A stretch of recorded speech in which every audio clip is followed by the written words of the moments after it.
બધા પોતપોતાની રીતે એના મતે મેનેજ કરશે, બરાબર. હવે બહુ સ્ટેરિંગ હલાવવાનું નહીં, નોર્મલ જ. હવે થોડી આમ અંદરના લેનમાં લઈ લેવાનું કે આગળ બેરિકેડ મૂક્યા છે ને, બસ હવે આ લેન પકડી રાખો.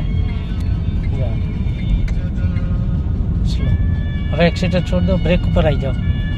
હા, ટાઈટ નહીં પકડો સ્ટેરિંગ, ક્લચ કશું જ ન કરો, ખાલી બ્રેક ઉપર પગ જ રાખવાનો.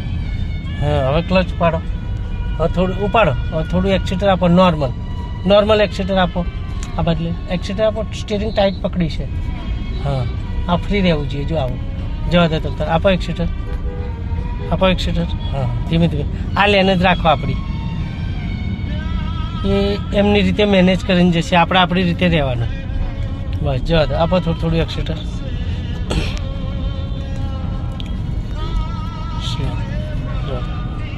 ક્લચ દબાવો, થોડી બ્રેક કરો થોડી. બસ જવા દો, થોડી જવા દો. હા, જવા દો.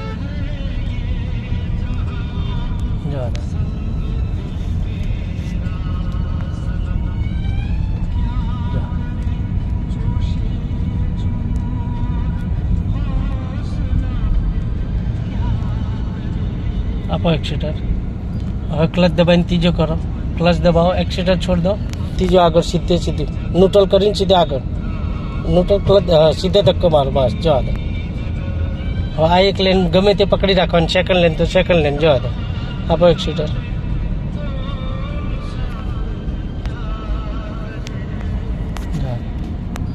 ગમે તે એક લેનમાં લઈ લેવાની.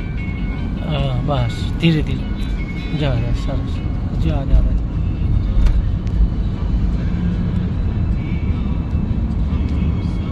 હવે ક્લચ દબાઈને ચોથો કરો, સીધો પાછળ, સીધો ખેંચો પાછળ, હજુ ખેંચો. બસ ઓકે. એકવાર ન્યુટ્રલ થાય પછી બીજા ખચા કે ગીરમાં જાય. એકવાર વચ્ચે ન્યુટ્રલ આવે કોઈ બી ગીરમાંથી, અંદર રાખો થોડી રાઈટમાં.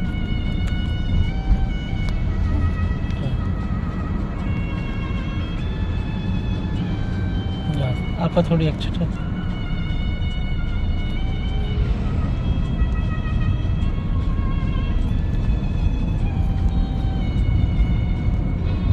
થોડી અંદર, આ પટ્ટાથી અંદર બહાર.